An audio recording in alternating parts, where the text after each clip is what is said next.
Pamokslą pavadinau taip: uolumas arba rūpestis Dievo namais. Tikriausiai esat girdėję, kas tie Dievo namai yra, ar ne? Be abejo, kad esat. Mes kalbam apie bažnyčią, mes kalbam apie tikinčiųjų susirinkimą. Ir esat girdėję daugybę kartų ir patys kai kurie pamokslininkai esat pamokslavę tuos dalykus, kad, kaip pasakyti, žinot, bažnyčia būtų tobula vieninteliu atveju, jeigu į ją ateitų vienas žmogus. Bet kai ateina du žmonės, jau jie iš karto nebetobula. Todėl, kad tai yra du skirtingi žmonės, dvi nuomonės ir šiek tiek skirtingas požiūris. Ir šitokią mintį aš kaip nors nespecialiai jums taikau, visų pirma taikau savo, visų pirma tuose dalykuose, kuriuose pats randuosi. Ir stebuklas yra tame, kad viešpaties paliesti mes labai skirtingi žmonės pradedam sutarti, pradedam ieškoti bendro tikslo, bendros krypties, ėjimo, sekimo juo. Ir galbūt jūs prisimenat, paskui Jėzų sekė 12 labai dvasingų žmonių. Apaštalais jie vadinosi, labai dvasingi žmonės. Kai išgirsti žodį apaštalas, taip aptirpsta kojos, kaip pasakyti, rankų pirštai, tu supranti, kad tu kalbi apie labai šventą žmogų. Ir jūs prisimenat, ar ne, kaip jiems ten sekėsi bendrauti, kalbėtis. Ir kai labai rūpestinga Jono ir Jokūbo mama atėjo pas Jėzų ir norėjo vis tiek vaikams geresnę vietą pasiderinti. Ta prasme, kad vienas dešiniai, kitas kairiai jo būtų. Ir jūs prisimenat, kai apie tai išgirdo kiti apaštalai, kaip jie džiaugiasi, plojo ir sakė, būkit palaiminti ir kaip bus puiku. Suprantat, ar ne? Ten šiek tiek kitokia jų reakcija buvo. Ir daug žmogiškų dalykų mūsų gyvenime yra. Ir stebuklas yra tame, kad Dievas mus paprastus žmonės veda per šį gyvenimą ir daugybę gražių dalykų moko tam, kad vieną dieną stovėtumėm Dievo akivaizdoje, jo artume, o ne kažkur tai kitur. Ir kai mes kalbam apie uolumą dėl viešpaties, viena vertus tai yra labai sveikintinas ir gražus dalykas, iš kitos pusės jis yra labai nelengvas. Bukas uolumas yra labai lengvas. Čia yra pats lengviausias kelias. Vat toks, kaip pasakyti, bukai nežiūrėdamas į kito išgyvenimus, į kito galbūt patirtis arba tą laikmetį, kuriame žmogus yra, galima eiti ir kaip visą laiką mes savo aplinkoje turim žmonių vienokių ir kitokių ir galbūt prisiminam tokius atvejus. Aš norėsiu dabar visų pirma atsiversti 69 psalmę ir perskaitysim kelias eilutes nuo 7 iki 13 eilutės. Dovydas rašo psalmę, guodžiasi Dievui, skundžiasi, kad su broliais negali susikalbėti. Ir uolus jis dėl viešpaties. Nuo 7 eilutės skaitau. Štai ką jis sako. Dėl tavęs kenčiu pajuoką, nuo gėdos rausta mano veidas. Svetimas tapau savo broliams, pašalinis mano motinos vaikams. Uolumas dėl tavo namų sugrauš mane, tave plūstančiųjų keiksmai krito ant manęs. Kai aš verkiau ir varginau sielą pasninkų, jie užgauliojo mane. Vietoje drabužių vilkiu ašutinę. Dėl to tapau jiems priežodžiu. Tie, kurie sėdi vartuose, kalba prieš mane ir geriantis vyną dainuoja apie mane. O aš meldžiuosi tau, viešpatie, visą laiką. Dieve, dėl savo beribio gailestingumo išklausyk mane, dėl savo išgelbėjimo tiesos. Gal iki čia. Ar kam nors pažįstamas toks tekstas, tokia savijauta, tokie išgyvenimai?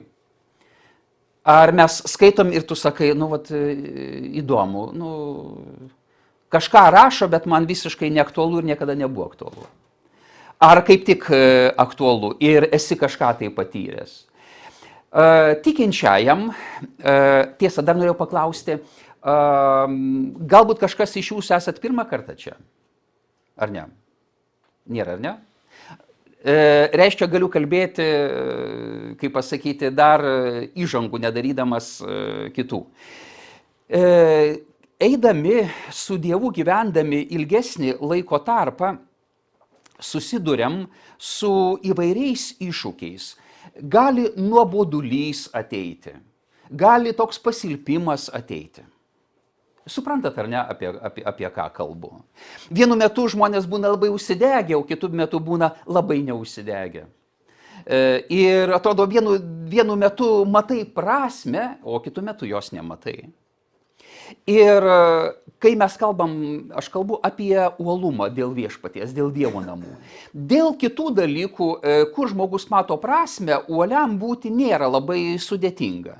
Jeigu dirbi kažkokį tai darbą, už kurį gerai sumoka, staiga atsiranda motyvacija, uolumas tą dalyką daryti.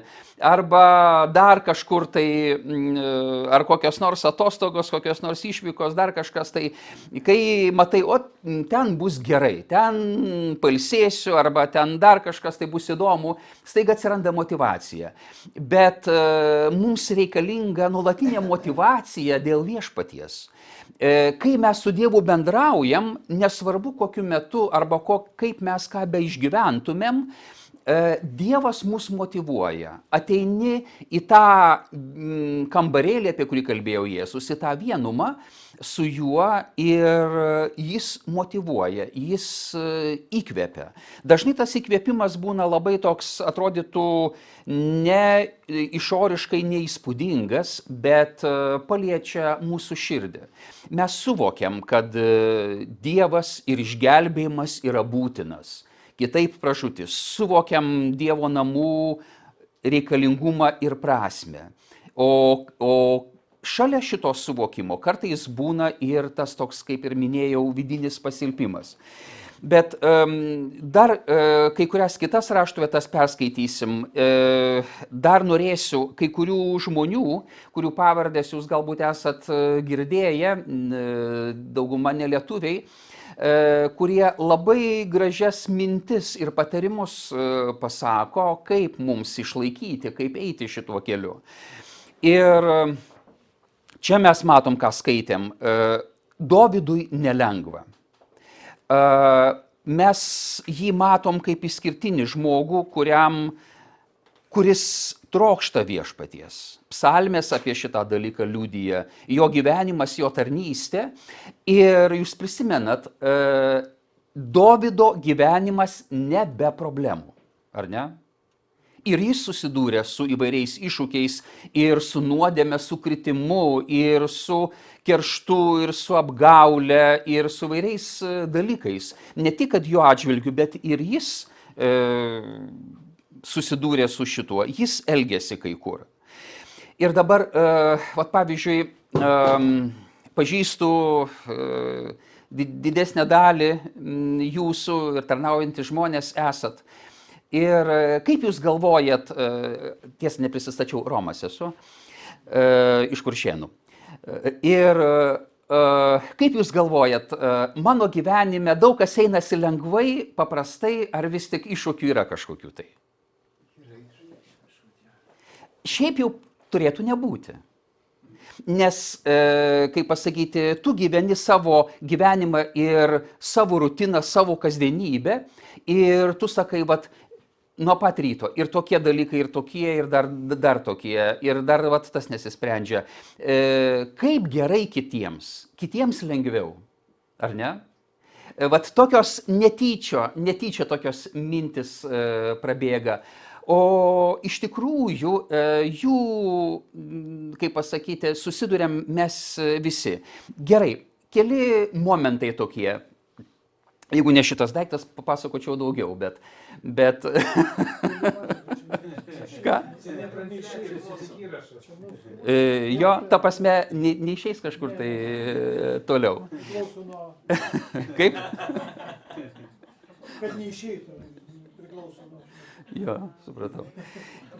Gerai, tai pavyzdžiui, sakykime, mano žmonai Jūratei sunkiausias savaitės laikas yra nuo šeštadienio vakaro iki sekmadienio susirinkimo. Esam kiek kartų kalbėję ir jį, kaip pasakyti, prisipažino ne kartą.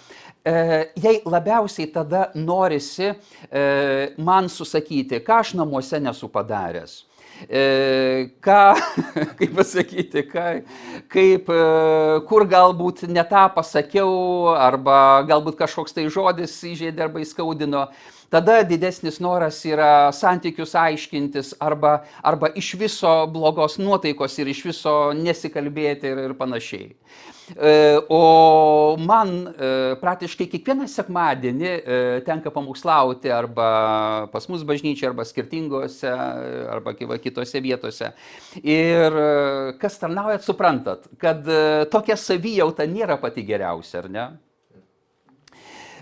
Ir galvojau, jo, čia mūsų atvejas tikriausiai yra kažkoks tai labai išskirtinis. Niekas kitas taip nedaro. Kiti visuose kituose namuose, ten, kur tarnaujantis žmonės, jeigu, pavyzdžiui, vyras tarnauja, tai jau nuo savaitės vidurio žmona su vaikais vaikšto ant pirštų galų ir tik tai glosto, kad viskas labai gerai būtų šitam ir neturėtų išgyvenimų. Suprantat, ar ne, apie ką aš kalbu? Arba atvirkščiai, arba jeigu žmona tarnauja, vyras panašiai elgiasi. Ir iš tiesų daug įvairiausių momentų būna, kurie iškyla vienas paskui kitą arba dabar mano, dažniausiai iš artimų žmonių būna tokie dalykai, kuriuos sunkiau būna pakelti.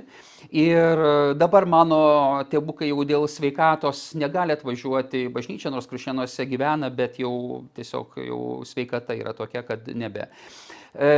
Mano tėvukas visą laiką buvo toks labai tiesiai kalbantis, pas jį niekada nebuvo palauk arba ko nors gal nesakyti. Ką galvoja, tą kalba visą laiką. Ir lygiai taip pat sekmadienį jis į bažnyčią, aš taip pat, ir sako, praeitą kartą pamokslę tu sakei tą ir tą, aš nesutinku, aš manau, kad tu čia blogai pasakei ir taip toliau. Ir pas jį pats geriausias laikas, kada jis norėdavo aiškintis va šitos klausimus, yra be 10:11. Ir kartais, jeigu aš nepripažįstu to, kad nuo jo mintis yra teisinga, tai jis supyksta, įsižeidžia ir sėdėdavo taip žiūrėdamas.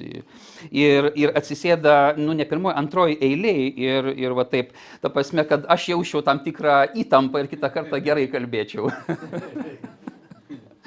Tai iš tikrųjų, tai šitos dalykus, ką pasakoju, esu užsiminęs ir žmonai, ir tėvukui, ar galiu kaip pavyzdį tą panaudoti, nėra tai, kad čia aš dabar tokius. Keistokai atrodo, ar ne, ką dabar pasakoju? Nekeistai, ar ne?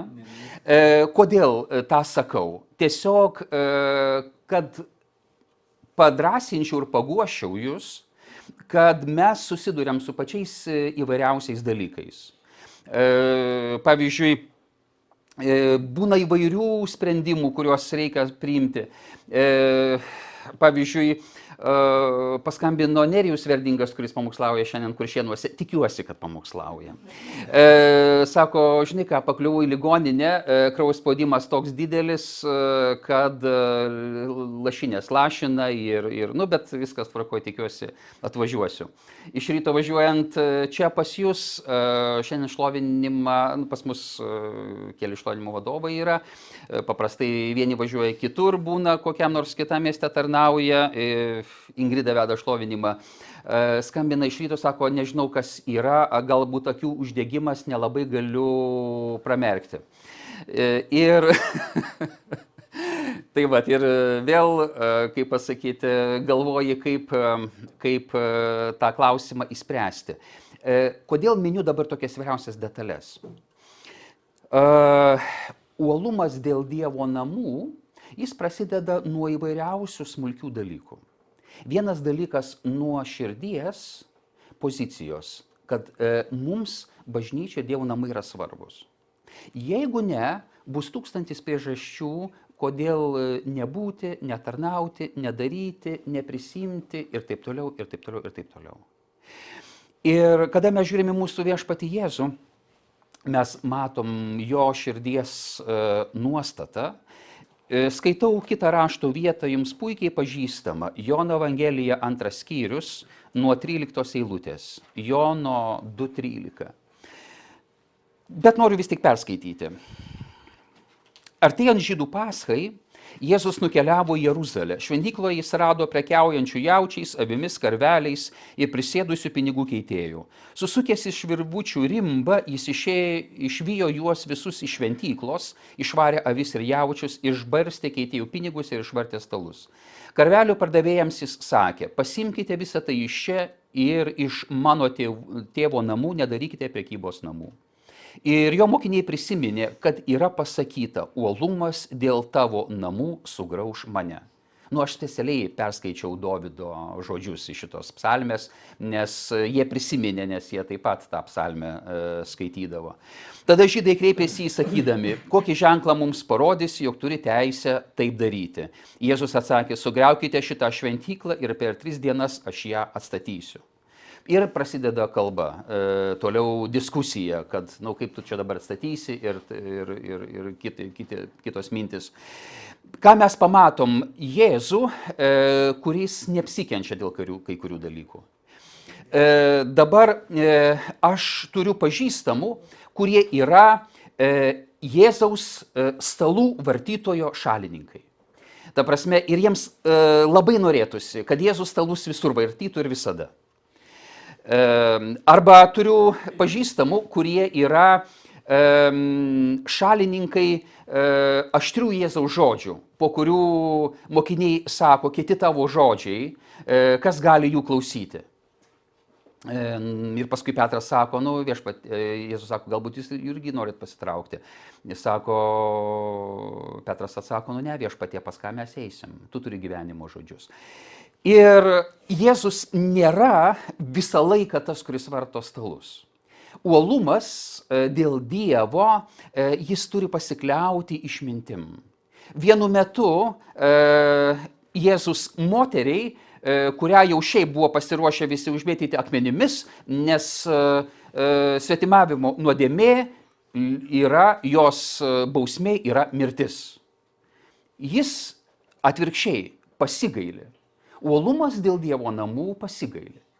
Vienu metu meilė, gailestingumas, atleidimas, o kitu metu toks griežtas priėjimas. Atėjo fariziejai, kurie galbūt labai norėjo atsiversti. Čia klausimas didelis yra.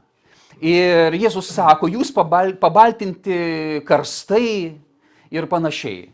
Žodžiai, nelabai kviečiantis į draugystę, į bendrystę. Ta prasme, jis pasako jos pakankamai griežtus. Vieni atvejai vienokie, kiti kitokie yra. Ir švento rašto vietų mes atrastumėm daugiau, kurios kalba apie tai. Senoji prigimtis, kurią mes turėjom ir kurį stengiasi dar veikti mūsų gyvenime, ji yra labai uoli blogybei. Kokiu būdu? Pavyzdžiui, pasižiūrėkim keliais, tiesiog trumpam į sūnaus palaidūno istoriją.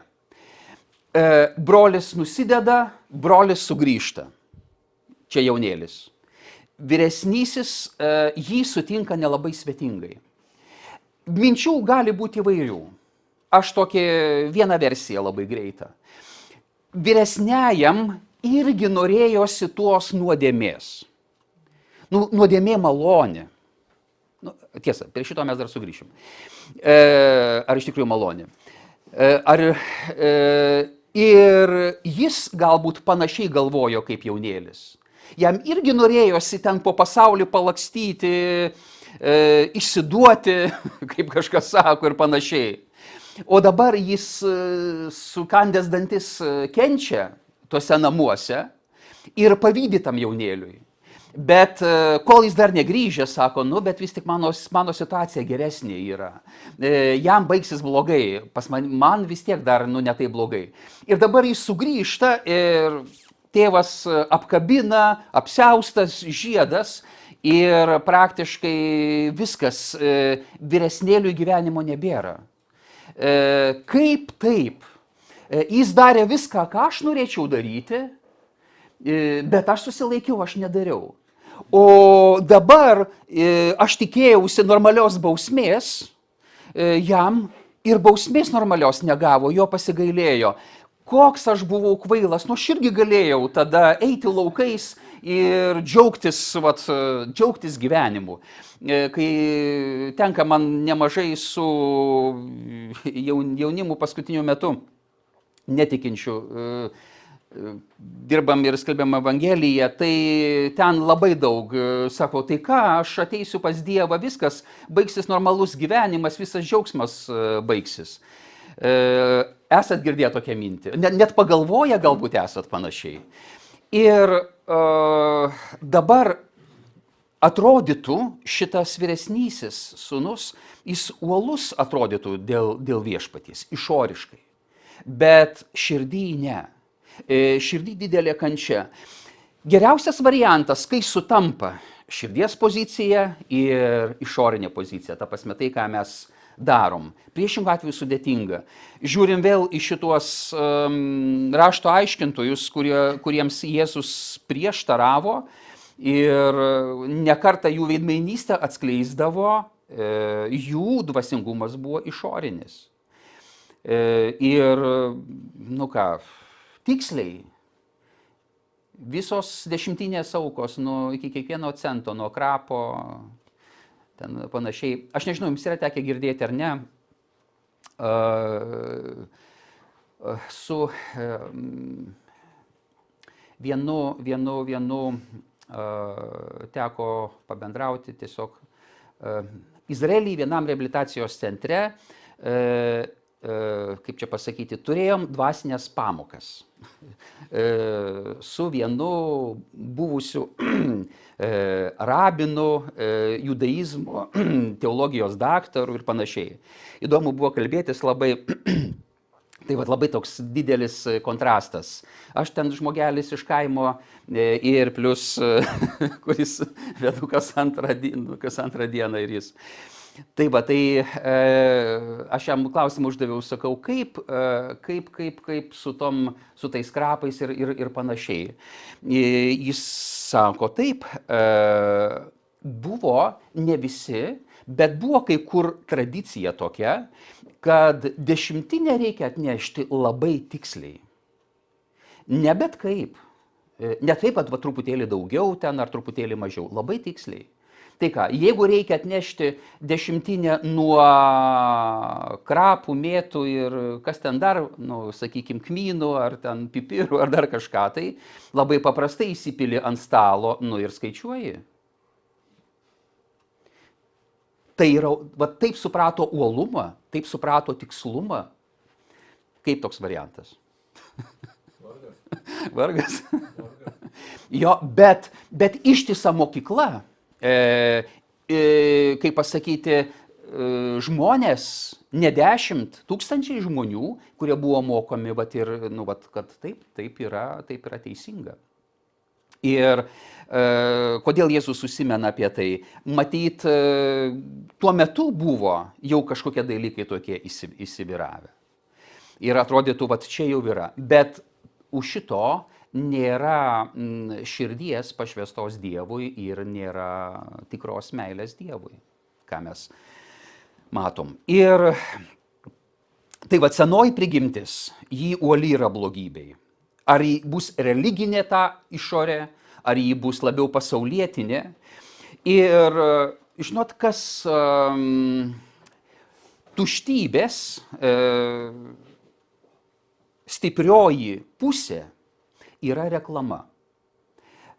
Kas yra pasaulis, kas yra nuodėmė, kas yra visa tai, apie ką kalba raštas. Iš tiesų tai yra tuštybė, prisimenat, ar ne? Ekleziastas naudoja šitą pasakymą.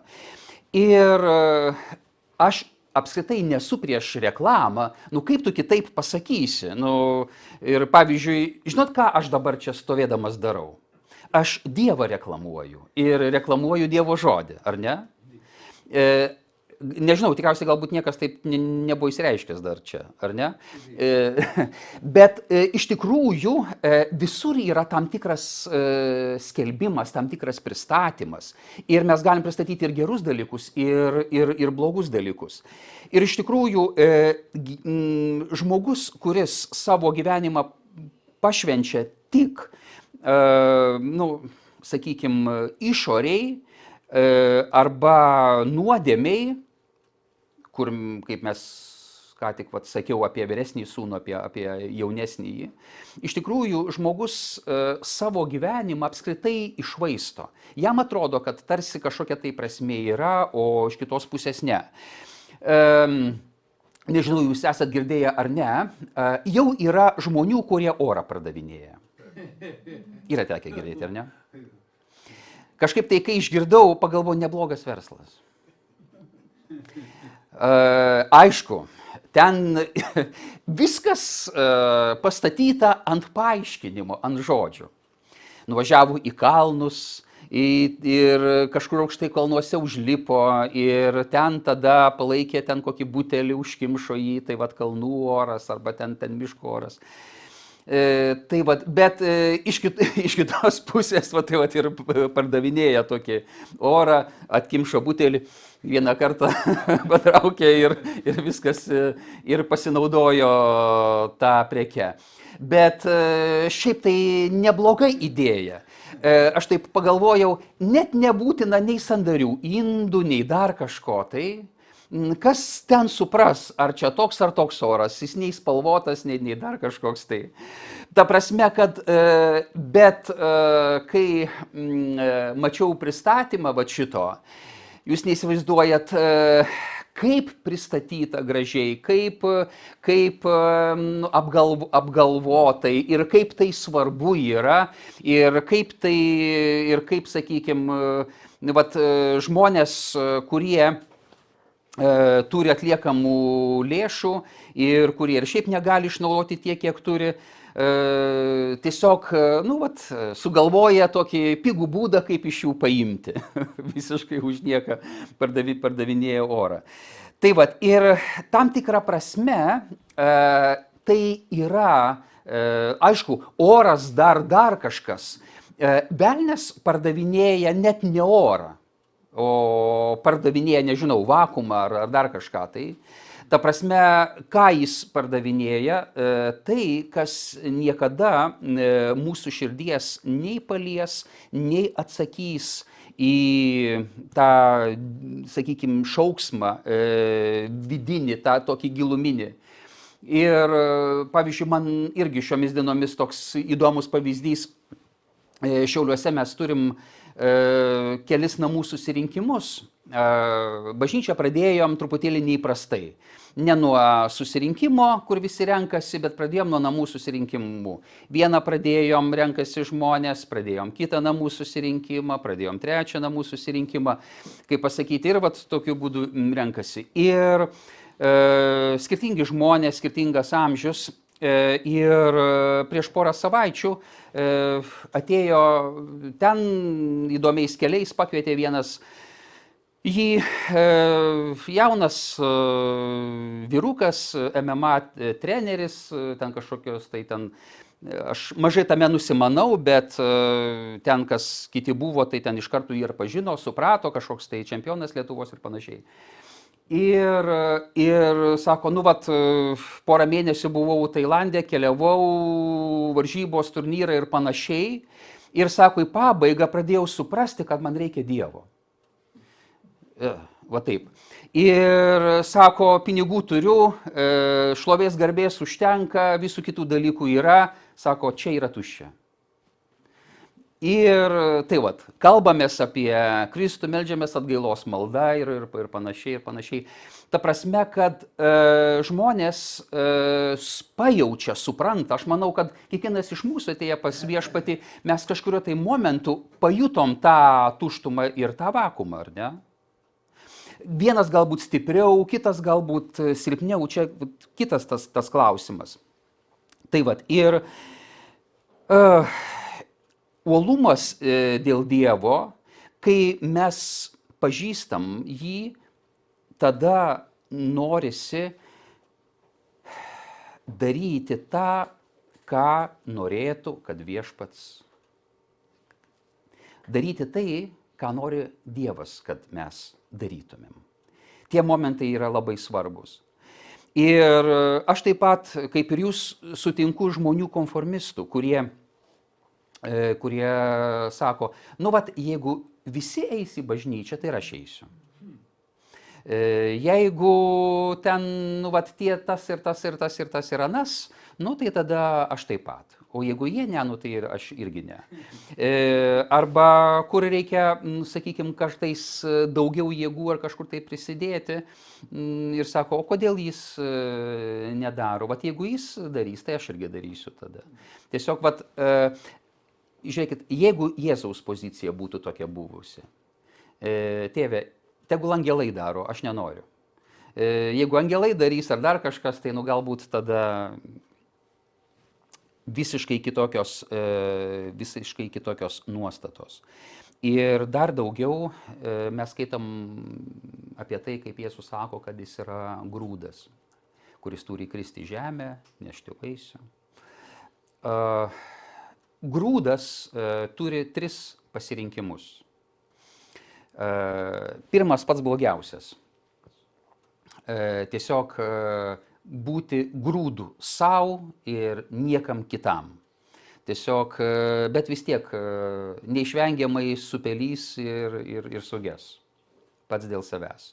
Kitas variantas grūdo yra kristi į dirvą, irgi supūti, prarasti savo tą išvaizdą, bet iš to kažkas tai išauga. Ir dar vienas yra geras variantas. Ir manęs tada dažnai labai klausia, tai jau tada sakyk apie tą trečią, man va šitas labai rūpi. Bus sumaltas ir suvalgytas. Kažkam tai bus daugiau jėgų nuo šito.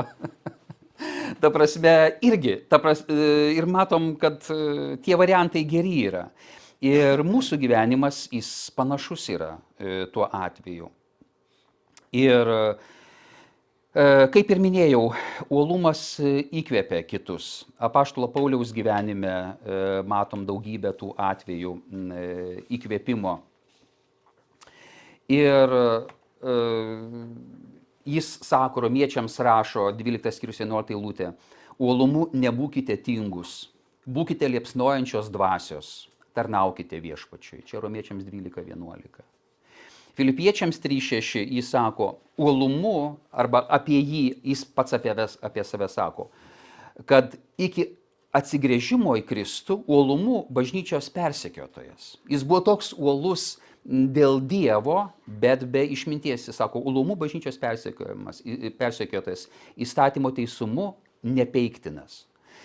Ir daug žmonių, kada jie savo gyvenime kažkokius tai dalykus pasiekia svarbius, jiems teko būti pastoviais, įdėti jėgas, įdėti pastangas Ir pavyzdžiui, kai kurios mintis.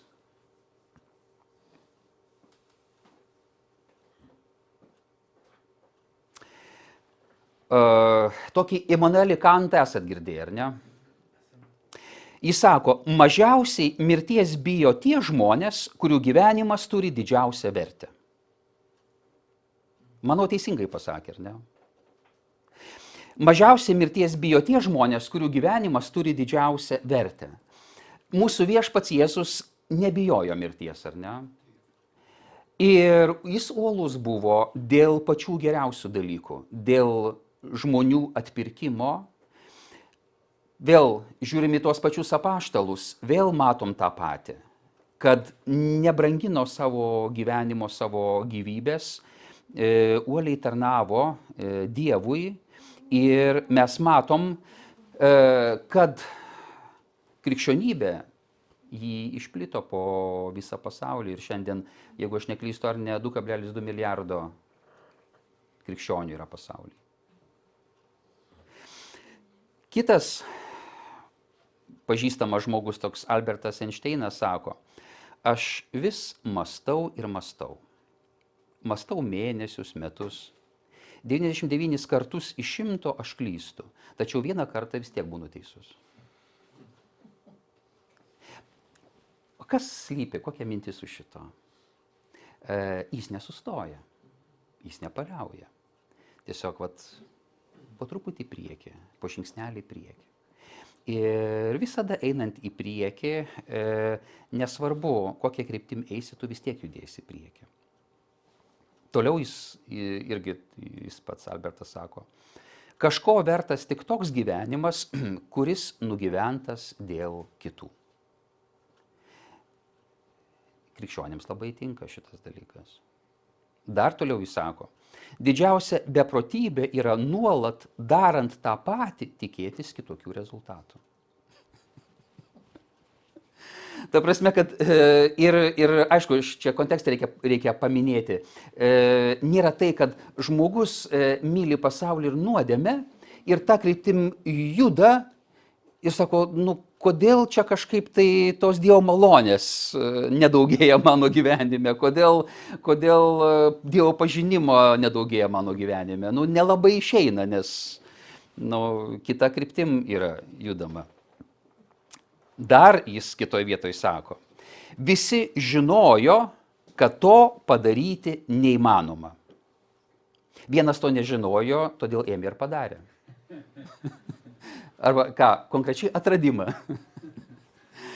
Tai kartais būna tie dalykai mūsų gyvenime, kad kai mes uolūs dėl viešpaties, bet su išmintim, koks svarbus yra momentas. Mes nepasidarom. Iš tikrųjų, yra toks žodis, kuriuo galima kažką įžeisti, o kažko tai ne. Bet aš pabandysiu labai taip atsargiai pasakyti. Ir tai tinka kartais ir vyrams, ir moterims. Davatka. Jums tas žodis mielas yra ar nelabai? Jis turi ne visai mielą tokią konotaciją arba reikšmę arba prasmę.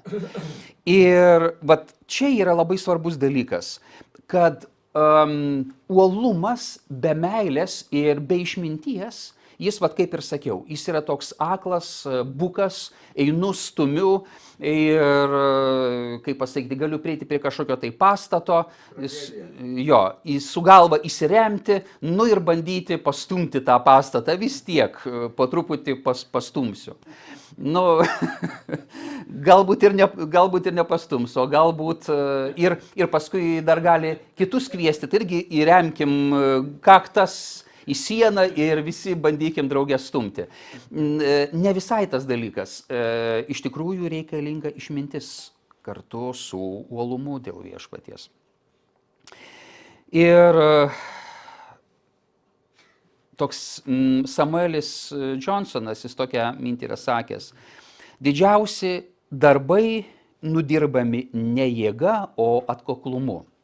Čia atrodytų, kad davatkoms pliusas. Bet čia, aišku, mintis yra kita. Ta prasme, kad vis tik reikia tos vidinės šviesos. Dar vienas toks rašytojas Džordžas Herbertas Krikščionis sako, audros priverčia ąžuolus leisti gilesnės šaknis.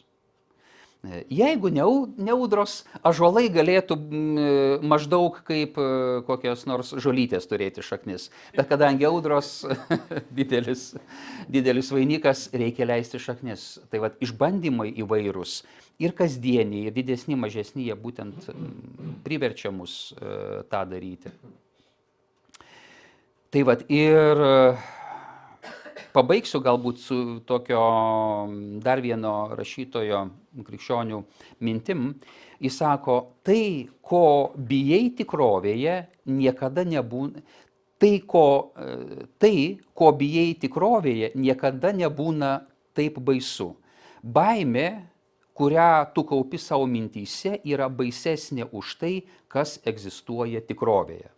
Gal biški painiai pasakyta, bet mintis yra kokia, kad baimė, kuri realiai arba kažkoks dalykas, jis nėra toks baisus realybei, kaip kartais mes nusipiešiam savo galvoj, kaip tai sunku, neįveikiama ir nieko nepadarysiu.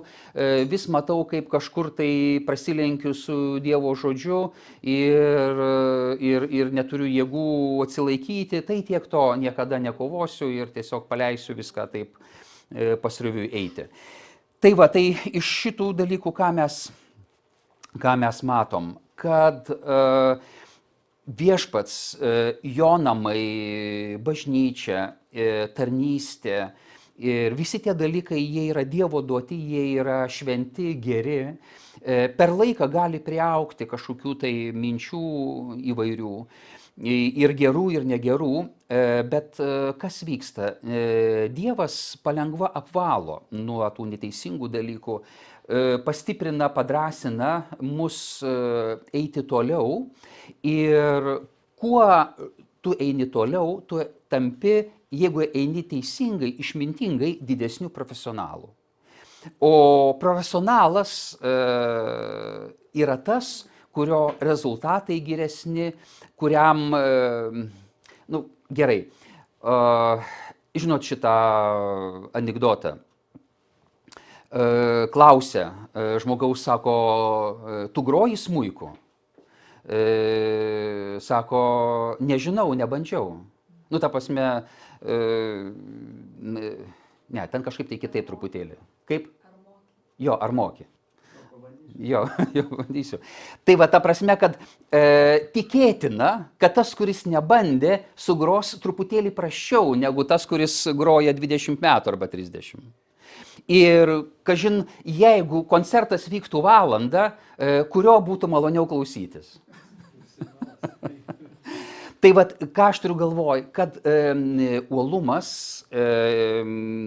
ir ta tokia ištikimybė, ėjimas nuolatinis tą kryptim, pažinti viešpatį, ką padaro, mumise sukuria ir tam tikrą lengvumą ir išmintį. Tu kalbėsi su netikinčiu žmogum ir žiūrėk, tu gali panaudoti ir vieną mintį kitą, tu pajauti to žmogaus galbūt širdį ar nuostatas arba mintis, žinai, kaip pasakyti, vis tiek pasitiki ir šventosios dvasios vedimu. Ir žiūrėk, žmogus sako, nesuprantu, kas yra. Tu paminėjai visus svarbius momentus mano gyvenime, atsakėjai tuos klausimus, man nebelieka nieko kito, tik sekti paskui Dievą. Arba gręžtis į jį. Tiesiog daug šitų momentų vyksta mūsų gyvenime ir kasdienybėj. Ir uolumas dėl viešpaties namų, jis visą laiką atsiperka, jis visą laiką atneša vaisių, kurį ir mes matom, ir iš kitos pusės Dievo šlovė ir Dievo garbei. Baigiu šitą vietą. Pasimelskim drauge. Brangus viešpatie, dėkojame.